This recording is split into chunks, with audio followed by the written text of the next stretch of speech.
Buenos días a todas y todos. Esto es el podcast del frío. Como cada mes, tenemos una cita con aquellos temas de interés para el mundo de la refrigeración y con el objetivo de que puedan llegar a todo el sector, de los pequeños instaladores hasta los más grandes.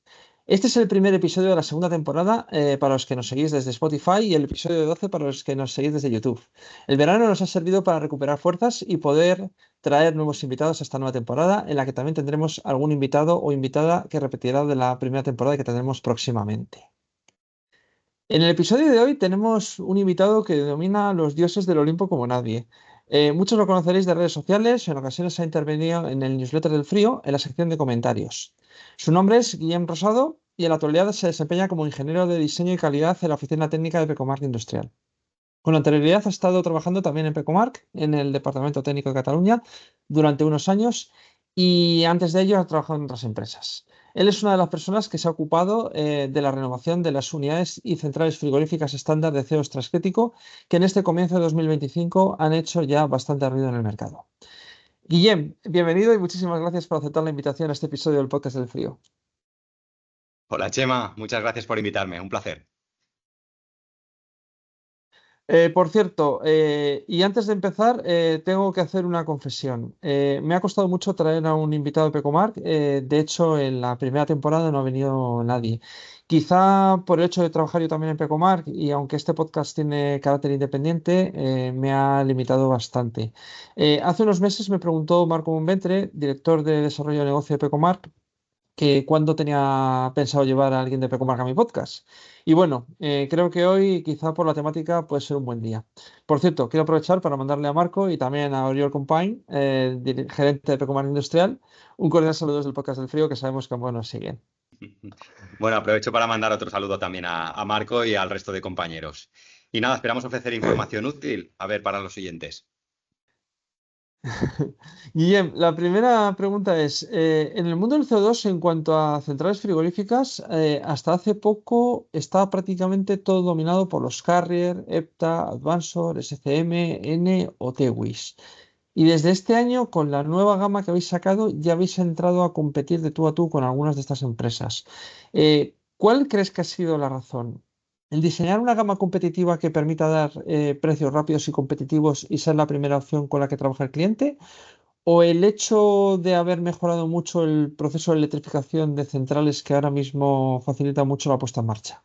Bueno, pues un poco todo, ¿no?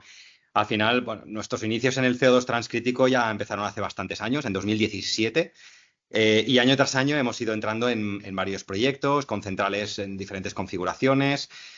Nuestra primera central incorporaba un eyector de alta presión de Danfoss, el primero de España, y al final, pues, se han ido entrando en diferentes proyectos, destacando por nuestra capacidad de personalización y de hacer proyectos muy a medida. Eso, claro, nos reducía un poquito nuestro nicho de mercado. Luego, a partir del año pasado, decidimos que ya era un buen momento para entrar en el mercado con más ambición y de una forma un poquito distinta a nuestros competidores. Si entrábamos ahora, pues teníamos que hacerlo de una forma un poquito diferente. El objetivo era ofrecer soluciones estandarizadas, como tú decías, que permitan cubrir la mayor parte de necesidades, no solo lo que suelen cubrir estándares de estos fabricantes que has dicho, y en vista de lo que nos hemos encontrando en las miles de ofertas que hemos hecho y las más de cientos de centrales que hemos hecho de CO2 transcrítico, pues bueno, hemos confeccionado ahí esas diferentes soluciones. Estandarizar equipos, diseños, materiales, también cuadros eléctricos, todo esto nos permite muchas ventajas.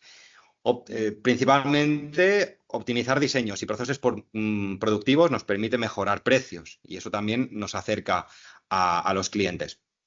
Luego también nos permite mejorar plazos de entrega, mejorar la fabricación, mejorar también cómo encarar la fabricación de un equipo en la fábrica. Y luego, pues también ofrece mucha agilidad para nuestros clientes a la hora de confeccionar una oferta o valorar si es la tecnología adecuada para atacar en un proyecto u otro. ¿Vale? La documentación también es algo que favorece mucho el hecho de estandarizar. Entonces, bueno, son muchas las ventajas que nos ofrecía y ya era el momento. Obviamente, aumentar nuestra visibilidad en el mercado también era el segundo objetivo, hacer más ruido, como tú comentabas.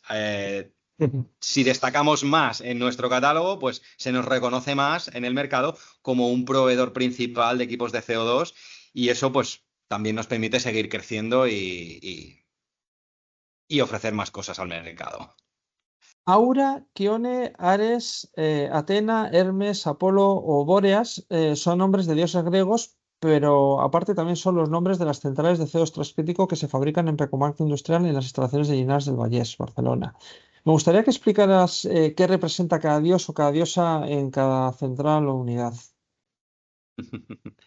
Bueno, pues el hecho de hacer diferentes familias de productos nos ha hecho pues ponerle un nombre que destacara un poquito.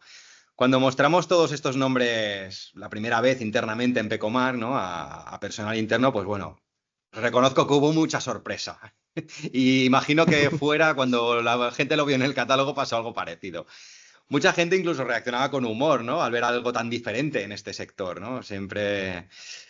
Pero bueno, sí, creo que ha sido una idea muy acertada, ya que hemos conseguido el impacto que queríamos, que destaque esta novedad.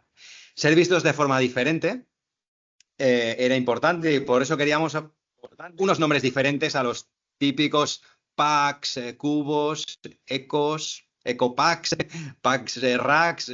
Todos estos nombres estaban son muy utilizados, no solo en CO2, entonces aquí queríamos darle un gancho distinto e incluso con un poquito de poesía detrás. Siempre le he dicho a la gente, ¿no? Que había un poquito de poesía detrás de cada nombre, o sea que te explico cada familia que representa. Sí, sí, sí. Por ejemplo, Aura. ¿Eh? Aura, la familia empieza con Aura. Aura son unidades monocompresoras de un solo compresor para media temperatura, de mediana potencia hasta gran potencia, y equipadas con gas cooler y carrozadas. Aura, Aura es la diosa del amanecer y de la aurora. Entonces, bueno, es un nombre bonito para darle inicio a la gama, ¿no? A darle un poquito más de accesibilidad. Es como el inicio de la gama. Luego continuamos también con otras unidades de un solo compresor, pero para baja temperatura, que son las Kione. También igual equipadas que las Aura, con el gas cooler, carrozadas, variador de frecuencia, cuadro eléctrico, pero en este caso para congelados, para baja temperatura. Kione es la diosa de la nieve y de las heladas. Entonces, pues bien, porque es el objetivo de estos equipos, ¿no? De congelar los ambientes. Entonces le viene muy bien. Y continuando con centrales frigoríficas ya multicompresoras, pero de mayor potencia, pues también ofrecemos productos algo diferentes a nivel de estandarización, sobre todo de otros catálogos. Y son las centrales de también baja temperatura, solo para congelados, que es la familia Boreas. Boreas son centrales tipo booster, de mayor potencia que Okione.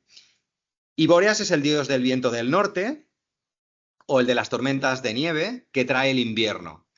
Y además es el padre de Kione. Entonces le viene muy bien para dar continuidad a la gama de productos para aplicaciones de congelados, de baja temperatura. Boreas. Continuando con familias de equipos así más específicos, pues hay centrales de aplicaciones de media temperatura, solo para refrigerados. Empezamos con las Hermes, que es un producto que sí que ha sido algo muy diferente a lo que se veía viendo en los últimos años en la refrigeración, que es Hermes es el dios mensajero, el dios de los mensajeros, y aquí pues como mensajero del frío ofrecemos centrales full inverter, dos compresores, son centrales tipo twin. Antiguamente se utilizaban las tándem, pues estos vendría a ser algo tipo tándem, doble compresor, todo 100% inverter, full inverter, los dos compresores con variador. Permiten ofrecer una respuesta muy rápida a la demanda frigorífica o a los cambios desde la demanda. Entonces son centrales muy dinámicas e incluso podríamos decir más eficientes que una solución con compresores on-off. O sea que es una solución muy, muy, muy ágil dentro de la refrigeración. Y continuando con centrales solo de media temperatura, para potencias superiores a la Hermes, se ofrece Apolo. la gama Apolo, que es el dios del sol, un dios muy destacado, y aquí pues también son unas centrales que venían teniendo mucha demanda en los últimos años. Son centrales para media temperatura, de mayor potencia, entonces ya incorporan compresor paralelo, ya no son full inverter, ya es un sistema más clásico, pero nos hemos adaptado un poco a la demanda de los últimos años. Son centrales de 3 compresores, media temperatura, y con el compresor paralelo, pues a partir de estas potencias podemos dar un salto en cuanto a eficiencia energética dentro de lo que es el CO2. Seguidamente, pues ya tenemos familias más clásicas o más vistas en el sector del CO2, que son las tipo booster, que combinan baja temperatura y media temperatura, muy utilizadas en el retail y en los supermercados. Hay dos familias. La familia más pequeña o más contenida en potencias es la Ares. Ares es el dios de la guerra, entonces digamos que son las centrales que más De batalla. competencia pueden tener porque son las más demandadas dentro de la tecnología de CO2. Entonces, bueno, le viene bien el nombre también. Y bueno, aquí hemos hecho una distribución de bastantes modelos, sin paralelo y con paralelo, ¿vale? Adaptándonos pues a lo que nos venían pidiendo los últimos años o las prescripciones que venían pues de supermercados o de diferentes proyectos que nos pedían. Aquí siempre respetando la filosofía esta del retail, que busca un poco soluciones un poco más competitivas. Y luego, pues la hermana mayor o la hermana superior a la Ares es la Athena, que viene a tener el mismo objetivo: booster, baja temperatura, media temperatura. Aquí ya potencias más altas, compresores más grandes, todas estas ya así con compresor paralelo y mucho más equipadas. Atena es la diosa de la sabiduría, de la guerra estratégica, entonces estas centrales están bastante más equipadas y ofrecen mayor equipamiento y mayor nivel de seguridad a las instalaciones, ya que son más grandes y tienen más cositas. ¿Vale? Todos estos equipos y familias, además, disponen de bastantes elementos, equipamientos opcionales que se pueden solicitar a la red comercial de Pecomark, ¿vale? Nosotros las tenemos estandarizadas de forma interna y, bueno, pues ofrecemos más seguridades adicionales, recuperación de calor, unidades de emergencia, varias cosas. Y, como no, pues complementamos todas estas soluciones o configuraciones con un pequeño nivel de personalización. O sea que es una gama de producto bastante potente, la verdad. Pecomark Industrial fue una de las empresas pioneras en eliminar la unidad de emergencia en centrales transcríticas que algunos aún siguen montando. El hecho de eliminarla solo se puede hacer aumentando la presión de diseño de algunos elementos de la instalación, como por ejemplo el recipiente. Además de ello, la inmensa mayoría de la fabricación se hace con acero inoxidable, tanto en aspiración como en descarga. Esto mejora la durabilidad de las centrales y también el empleo de tubing hace que se reduzcan las fugas que solían darse en latiguillos. Durante años los instaladores no valoraban estas cosas, pero ya empieza a haber instaladores que se están dando cuenta de que con altas temperaturas de descarga o los latiguillos aumentan el riesgo de fugas y con presiones altas puede ser interesante ir a montajes de acero y tubing que minimicen el riesgo. ¿Por qué crees que ha habido tanta resistencia a reconocerlo? Bueno, respecto al montaje de las unidades de emergencia, nosotros siempre hemos sido mucho más competitivos fabricando con el recipiente y la línea de líquido a 90 bares que a 60 bares, ya que para ir a 60 bares nosotros siempre hemos ofrecido una unidad de emergencia y esto pues obliga también a complementar con muchos accesorios la central y supone un sobrecoste importante.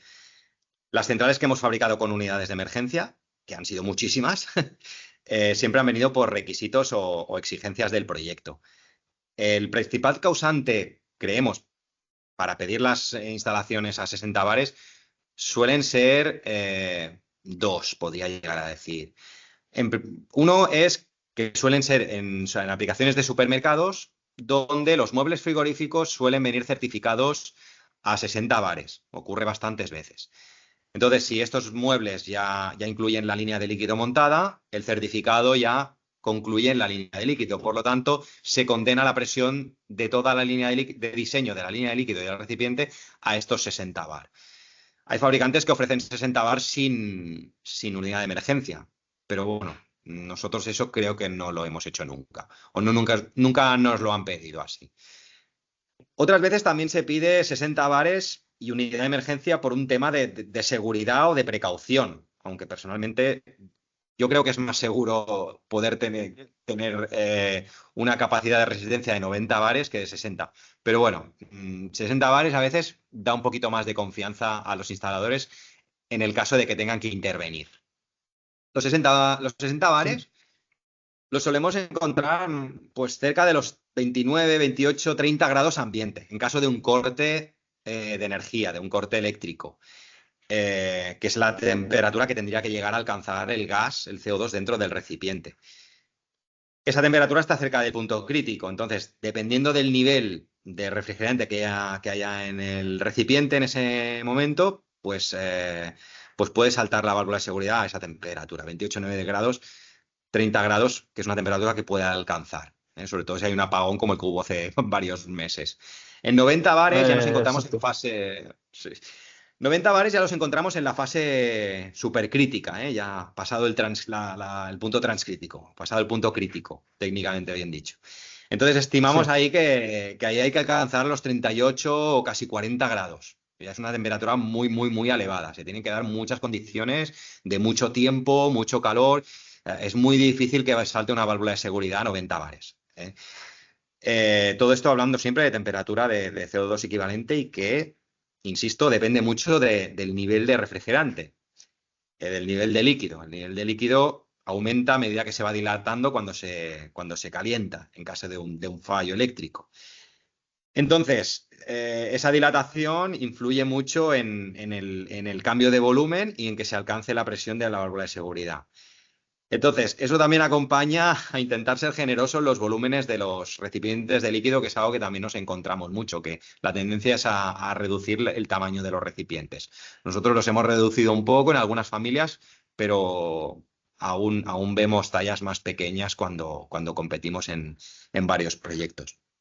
Al final, en Sí, definitiva, todo esto trata de dar robustez a la central de CO2, ¿eh?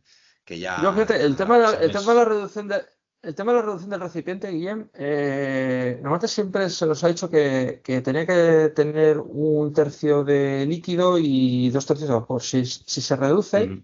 al final puede ser que la proporción de líquido aumente y sea un poquito más complejo el funcionamiento. Pero bueno, yo normalmente a mí personalmente, para C2 me gustan los recipientes grandes, es una opinión, personal. Cada uno lógicamente puede compartirla o puede valorarla dentro de su experiencia. Pero bueno, yo creo que por un recipiente grande tampoco debe haber ningún tipo de problema. No sé cómo lo ves tú. No, no. Nosotros somos favorables de que el tamaño sea relativamente generoso y luego, pues bueno, a veces hay que empezar a competir ahí en medidas o en precio y reducir talla no es algo raro, a veces ocurre, ¿eh? A veces ocurre, exacto. Entonces, bueno, al Eh, final es un tema de seguridad también, ¿eh? Porque sí. la consecuencia es que salte la válvula de seguridad o no salte, o salte antes. Entonces, eso también me lleva a trabajar lo del tema de los riesgos y de las presiones altas al uso del acero inoxidable. Es cierto que los tiempos y costes de montaje son más altos trabajando con acero inoxidable, pero nosotros desde Pecoman Industrial ofrecemos calidad y seguridad. El acero inoxidable nos ofrece limpieza en las tuberías, en las soldaduras, resistencia mecánica, también ante las vibraciones, ¿vale? Porque a veces las fugas no aparecen solo aparecen por desgaste y por la combinación de vibraciones y temperatura y con el tiempo como Muchas variable, veces ¿eh? Entonces, aparece más por vibraciones que por temperatura, muchas, correcto, muchas instalaciones. o la combinación de las dos, sí. Sí, Que la sí, sin temperatura duda. debilita y las vibraciones rompen, ¿eh? Entonces, el inoxidable, pues al menos en las descargas, aquí siempre hemos trabajado las descargas en inoxidable ya en centrales frigoríficas clásicas con freones. Entonces, bueno, aquí le hemos Ujú. dado continuidad. Y luego también la corrosión es un aspecto importante que muchas veces, casi nunca se tiene en cuenta, pero a veces aparece un problema de corrosión y también provoca problemas. Entonces el acero inoxidable ahí también da un plus a nivel de calidad y de durabilidad. Sobre todo en la línea de Luego, aspiración, que es quizá una de las más afectadas. correcto, exacto. Y a veces en transiciones, cuando hay elementos de hierro, sí, es delicado. Entonces ahí ofrecer inoxidable también es un valor añadido. Y luego el tema del tubing. Conectar a la instrumentación es también algo, es algo importante también, ¿eh? El tubing lo utilizamos nosotros sobre todo en la instrumentación de sectores de 120 y 90 bares, principalmente, en la parte del recipiente y en la instrumentación de la parte de alta. Ofrecen seguridad, robustez, pero también cuidado, porque al ser tomas rígidas, pues las vibraciones también pueden afectar a las conexiones roscadas. Y tenemos que vigilar mucho de soportar muy, muy, muy bien todo ese tubing y intentamos dar mucha, mucha soportación ahí, pero al final damos valor añadido también con el uso del tubing. ¿Vale? Los Sí, sí. latiguillos en el resto de los sectores nos van súper bien, la verdad, porque mitigan las vibraciones. Al final es un elemento flexible que absorbe esas vibraciones y no te las traslada a los instrumentos y al ser conexiones roscadas siempre es un punto delicado. ¿Eh? Y es que las vibraciones siempre son un foco de fugas a largo plazo. Entonces, hay que ser muy cuidadoso y tenerlo muy en cuenta. El empleo de variadores de frecuencia IP55, que los puedes sacar del cuadro eléctrico, es también otro de los puntos que os ha hecho ganar en competitividad.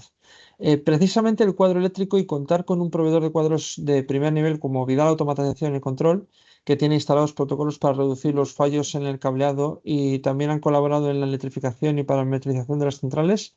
¿Crees que ha sido determinante en reducir los fallos en las puestas en marcha y ganar en confianza con los clientes? Mejorar el control de calidad ha sido un punto clave para dar un paso adelante. Esto ha sido algo muy progresivo desde los 8 años que llevamos haciendo centrales con esta tecnología. Y control de calidad tanto en diseño como en montaje frigorífico y sobre todo en la parte de electrificación y parametrización, que es la más delicada. El tema de los variados de frecuencia nos ha dado mucha agilidad a la hora de reducir el tamaño de los armarios eléctricos, que también supone un coste importante, y también en compactar un poquito la huella de las centrales, que suele ser también un punto delicado, ¿eh? La gente busca mucho el tamaño como aspecto clave y eso nos permite también reducir ese tamaño. El tema de las puestas en marcha siempre ha sido el punto clave, el punto delicado y de más exigencia, tanto para fabricación como para los técnicos en puesta en marcha. Estandarizar maniobras, parámetros, protocolos de comprobación, tanto en los cuadros eléctricos como en los conexionales que se hacen en el montaje y en obra, y las pruebas de sondas, sensores y tal, ha sido clave para mejorar la calidad y por lo tanto la confianza con nuestros clientes. Con Vidal tenemos una colaboración muy buena, muy estrecha y nos hemos coordinado muy bien para desarrollar todo este proyecto de estandarización. La mayoría de nuestros clientes tienden a repetir, entonces eso es buena señal de que se trabaja en una buena línea. Todos Sí. queremos lo mismo. Cuando se ofrece una máquina de alta complejidad, pues que después de la carga de gas y se le dé al botón de ponerla en marcha, que la instalación funcione. Y aunque Sí. muchas veces no puede ser a la primera, se ha trabajado mucho para que no se tengan que modificar prácticamente parámetros o se tenga que cambiar lo mínimo y además en centrales ese estándar está muy trabajado. Este año también habéis incorporado otras novedades como rediseñar la gama de centrales subcríticas para que condensen en agua glicolada, que es mucho más estable que hacerlo sobre un refrigerante en forma de gas. Y también os habéis rediseñado la gama de centrales estándar para que estén homologadas también para refrigerantes A2L. Háblanos un poco sobre estos cambios que parecen pequeños, pero tienen trascendencia. Sí, sí, desde luego. En las centrales de CO2 subcrítico, pues ya llevábamos varios años donde casi todo lo que íbamos ofertando y fabricando, pues principalmente era para condensar con agua glicolada. Eran obras nuevas y incluso, no sé, las herramientas de trabajo para diseño habían estado ya más elaboradas para condensar con glicol que no en fase cascada en los últimos tiempos, en todos los equipos que vamos estandarizando internamente. Utilizar enfriadoras para hacer los servicios de refrigerados y complementar la parte de congelados con CO2 subcrítico es una práctica muy habitual, sobre todo si la parte de glicol se consigue con amoníaco, pues ya es de lo más eficiente que se puede hacer. Y por eso necesitábamos darle una vuelta a esos equipos que ofrecíamos en el catálogo para que fueran un poquito más funcionales. El primer cambio era ofrecer esas centrales electrificadas, que antiguamente no venían sin electrificar y eso era algo que se tenía que complementar a lo del catálogo. Se han electrificado con un cuadro eléctrico, cableado de todos los elementos, obviamente, y un variador de frecuencia para el primer compresor. Todo esto en marca Bitzer, tanto los compresores como los variadores de frecuencia. Luego se revisó toda la gama de modelos, se ha añadido alguna central de 2 o de 3 compresores.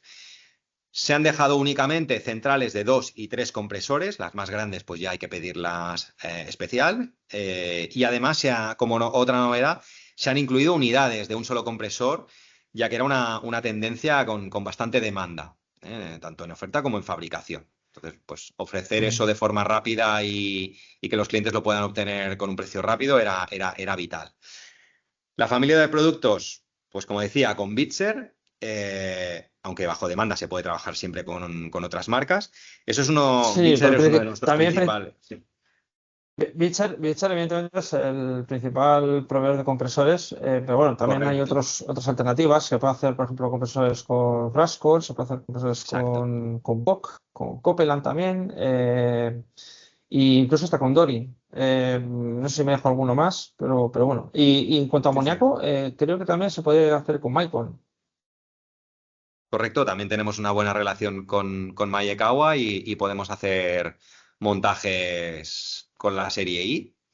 Y bueno, no sé si en el futuro con otras gamas, pero de momento con la serie I, pues ya hemos hecho algunos montajes. Sí, sí, sí. Sí, bueno, siguiendo con el tema de la estandarización, pues al final el subcrítico es una tecnología que tiene bastante demanda, por eso había que darle una vuelta y queríamos ofrecer ya equipos funcionales, ya acabados, enchufables y sin complementos o con los mínimos. Y luego, en cuanto a centrales frigoríficas, pues también le hemos dado una vuelta a las centrales que ya veníamos ofreciendo desde hacía muchos, muchos años, que antiguamente eran clásicas HFC, que ya se rediseñaron para 449, pues ahora se han reconvertido a A2L Ready. Se han acotado la gama de productos a centrales de 2 y de 3 compresores, las demás compresores pues bajo demanda sin problema y también se han electrificado nuestra gama estándar con cuadro eléctrico, control de capacidad R2 al ser Bitzer y, y incluso pues bueno, eso nos permitirá también ser un poquito más competitivos, ya que les quitamos mucho trabajo o damos opción a quitar mucho trabajo al instalador de electrificación en cuanto al cableado. Entonces, la tecnología de A2L pues tiene demanda, es una novedad tecnológica de bajo PCA y casi igual que los HFC, o sea, se parece mucho a los HFC en cuanto al montaje y a la forma de trabajar, pero bueno, hay que tener en cuenta aspectos de seguridad y compatibilidad de elementos, pero es una tecnología con bastante demanda y que también queríamos dar nuestra visibilidad de que también estamos ahí ofreciendo productos con esta tecnología. Guillem, tengo una última pregunta. En los últimos meses ha habido bastante ruido acerca de la eficiencia del CO2 transcrítico. Algunas de las voces más críticas no tengo nada que decir porque técnicamente lo han argumentado bien. Sin embargo, en el mercado del food retail se ha decantado de manera masiva por el CO2 transcrítico. ¿Cuál es el motivo? ¿El usar un único refrigerante en la instalación? ¿La dificultad para la legalización de determinadas tiendas que necesitan de un acceso a la sala de máquinas desde el exterior o hacia un pasillo de emergencia cuando se amplía una 2L? ¿O el cansancio de los clientes finales a estar en manos de alguien que te cobra un precio por kilo de refrigerante fuera de lo normal?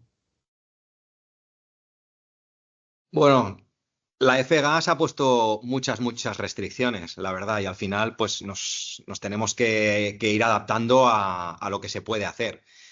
Claro que el CO2 no es un refrigerante perfecto, pero sí que hay una característica que nadie puede negar, y es que es categoría A1, no es ni tóxico ni inflamable. Entonces, prácticamente podemos decir que es la única alternativa de futuro que nos queda con estas características. Los gases A2L no, creo que no están teniendo una gran aceptación en las cadenas de supermercados, en el retail. Sí que en algunas instalaciones pues, se utiliza mucho, pero sobre todo a partir de ciertas Cada vez más. potencias. Exacto. Hay muchas restricciones y hay que preparar, pues eso, análisis de riesgos, muchos aspectos legales que echan para atrás. Entonces, las cadenas de supermercados, pues ya muchas han aplicado barreras y restricciones a no usar estos gases. Además, ahora tenemos un nuevo tema encima de la mesa, o una nueva restricción, que son el tema de las PIFAS y las TIFAS también, que están haciendo mucho ruido, y las últimas cosas que se van escuchando o leyendo, pues no auguran un gran futuro muy prometedor para seguir utilizando con refrigerantes sintéticos. Entonces, claro, ¿qué queda ahí? Quedan hidrocarburos, queda amoníaco y poco más. Y el CO2. Ujú. Entonces, Bueno, pues bueno, es un poco lo que tenemos. Otra cosa que no se habla tanto, pero bueno, a favor del CO2, para defenderlo un poquito, es primero que termodinámicamente sí que da muy buenos rendimientos a los intercambiadores de calor, y eso pues bueno, hace que se puedan ajustar más los saltos térmicos, los delta T no evaporadores, o en gas coolers, dan un frío de bastante calidad, tienden a generar menos hielo que otros refrigerantes sintéticos en evaporadores, minimizan el uso de desescarches. Entonces, bueno, es un aspecto favorable para el CO2 que, que le da y de que se- algo y de- de. y de que habla bastante poco, además. Porque esto que comentas prácticamente no se escucha en el mercado. Hay actores que hablan de la eficiencia, otros que hablan en contra de la eficiencia, pero del rendimiento que da el CO2 con los intercambiadores térmicos, hay pocas voces que lo defienden. Quizá Exacto, uno de los porque que pueda defender algo más genérico, sí, son los fabricantes de evaporadores. correcto. Y claro, aquí lo fácil cuando comparas rendimientos es comparar compresores, rendimientos de compresores, y a las mismas condiciones.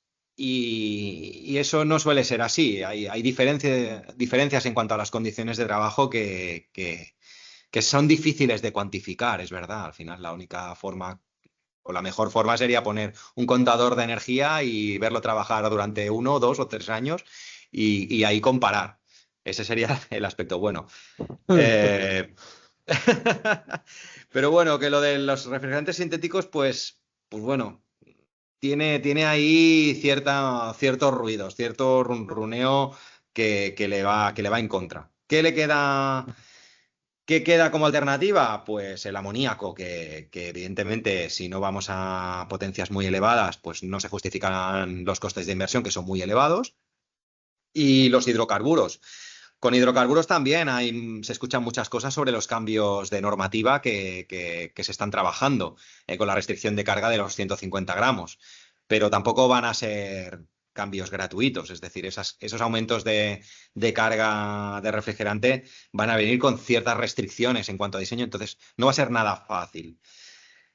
Entonces, ¿qué queda con los hidrocarburos? Que es muy difícil de instalarlos en zonas residenciales o en zonas urbanas, como muchos supermercados o muchas instalaciones más intermedias, ya que es prácticamente imposible conseguir un equipo que además debe ser herméticamente sellado, y que no necesite cumplir restricciones de ATEX o de accesos de paso restringido, cosas así, o perímetros de seguridad que obliga la normativa ATEX, y que hace que sea prácticamente inviable o muy, muy, muy costoso en zonas que no sean industriales. Así que el CO2 es que prácticamente es la única alternativa que nos queda de futuro a día de hoy. Yo no sé si de aquí a 6 meses se inventará algo nuevo, pero a día de hoy eso es lo que hay, entonces tenemos que ofrecer productos para esa tecnología. Insisto, lo de utilizar hidrocarburos está muy bien, pero la normativa ya no. Bueno, tienen que ser equipos herméticamente sellados, es decir, con el evaporador incorporado, Entonces solo podemos hacer dos cosas, o condensamos con agua y disipamos el calor a distancia, pero mediante un dry cooler o un anillo de agua que nos va a hacer perder eficiencia, o hacemos una enfriadora de agua o de glicol o con algún fluido secundario que también nos va a provocar restricciones en cuanto a rendimiento y además nos va a añadir costos, las dos opciones nos van a añadir costos de mantenimiento. Entonces, bueno, no hay nada fácil en cuanto a alternativas ahora mismo. ¿eh?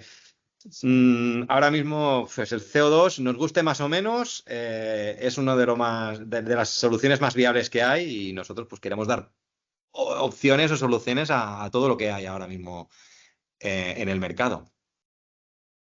Guillem, ante todo, quiero darte las gracias por haber colaborado con tu presencia en esta edición del podcast El Frío.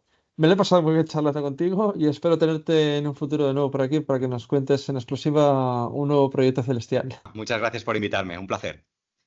Y a vosotros os esperamos el próximo mes en un nuevo episodio del podcast El Frío con alguien que a buen seguro aportará su conocimiento en el mercado de la refrigeración.